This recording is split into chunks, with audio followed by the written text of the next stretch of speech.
Robocop Rogue City slowly grew on me, even though it felt too inconsistent and unpolished towards the end. It was another RPG shooter hybrid from Teyon that I'd add to a list of great 7 out of 10 games. The type I'd sooner replay than many objectively better AAA blockbusters when weighing up fun versus time investment required. Like Terminator Resistance before it, Rogue City nailed the look, sound and tone of the original Robocop film, even if the gameplay structure and storytelling was a generation behind.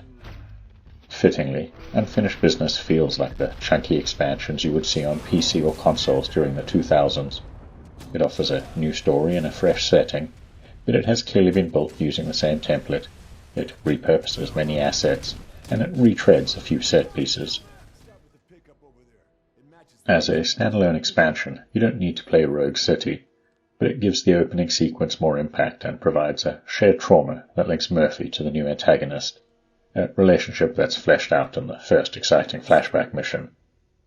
There's an attempt to connect new characters to the original Robocop program that I don't have a problem with, but Teyon has taken the lazy route of killing off most of the officers you got to know in Rogue City to avoid continuity issues with the films. I thought the opening would be used to generate a degree of sympathy for the antagonist and their motivations, but as they're clearly responsible for the attack on the station and go on to commit more atrocities against civilians, there are no grey areas that leave the player questioning Robocop's trust in established law. The scientist working alongside him fares slightly better, but her redemption arc feels rushed. Once again, Unfinished Business does an incredible job of using environment design, audio and soundtrack to recreate Paul Verhoeven's vision of the future, but the voice work is inconsistent, including some of Peter Weller's lines. Many NPCs look dated, and the lip-syncing is terrible throughout. It also feels like Teyon rushed the ending again, relying on increasingly short and badly edited cutscenes. There is world-building banter, environmental storytelling, and a handful of side missions that highlight how morally bankrupt and corrupt the OCP is, but the delivery feels disjointed as you shift between narrative-heavy sequences and the sensation of being locked into room after room full of enemies.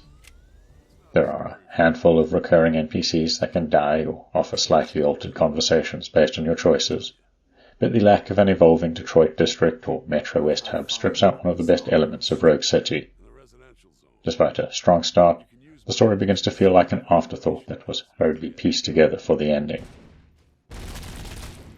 As with Rogue City, it was easy enough to forgive the storytelling flaws given how much enthusiasm Teyon shows for the IP, but how much you enjoy the gameplay loop will depend on how much you enjoyed the gunfights.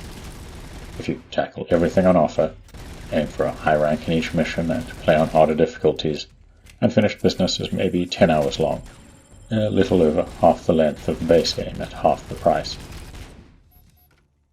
That sounds fair, but 80% of the gameplay is a succession of shooting galleries, with the role-playing elements like investigations, dialogue choices, and character build often inconsequential.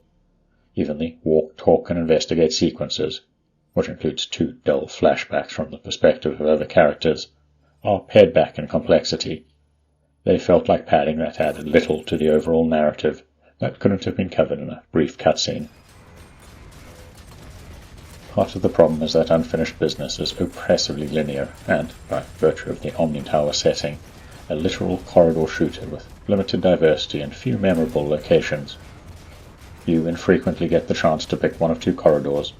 You can unlock a handful of shortcuts to briefly backtrack, and you encounter small hubs with simple side quests that usually fall along a critical path. Even when you receive 2 or more objectives in different areas, you can't progress until you've cleared them all, and the order in which you tackle them changes nothing. Robocop starts with the basic abilities of each skill tree unlocked this time, but character progression only affects the combat difficulty and never offers an alternate path for quest outcome. The same holds true for the dialogue choices, and there are no ending variations.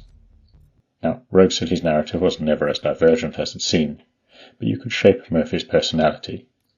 Unfinished Business feels too linear and too rigid in comparison. On the upside, the gunplay still feels immensely satisfying and treats Robocop like a walking tank.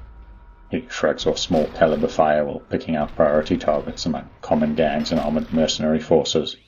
while he wades through waves of drones and Atomo androids, proving part man is better than all machine. Aiming highlights enemies and hazards in glorious pixelated retro green. Each pull of the trigger looks, sounds, and feels impactful, and there is plenty of exaggerated gore and meaty sound effects befitting the source material. Secondary weapons still feel redundant or too situational, including the new cryo cannon, when you have Robocop's iconic Auto 9 pistol that can be upgraded to annihilate almost everything. During the final hour, after a brief stint controlling an Ed 209, I simply walked forward with my finger on the trigger, watching hundreds of enemies crumple or explode as the iconic theme played in the background. Before wrapping up, there are two technical issues that need addressing. You might think linearity would make checkpointing a non-issue, but the autosave system is frustrating for the wrong reasons. The tiny and short-lived icon is easy to miss, and I often spend 10 to 15 minutes shooting through waves of enemies, rescuing an NPC and completing objectives, only to exit and continue my game later and find myself back at the beginning of the combat sequence. The other issue is that the cryo cannon, visually spectacular as it might be, tanks the frame rate on even the premium consoles, to the point it affects input responsiveness. Those technical gripes aside, I ultimately enjoyed my time with Robocop Rogue City Unfinished Business, despite flaws it shares with its predecessor.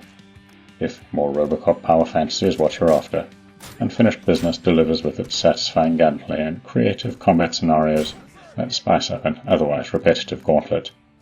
On the other hand, if you enjoyed Rogue City's downtime on the streets of Detroit or in the Metro West precinct, defining Murphy's personality and relationships, Unfinished Business might struggle to hold your attention during the long sessions spent plodding through corridors and shooting things. If you've got this far, please consider giving the video a like and maybe subscribing to our channel, as it helps us grow.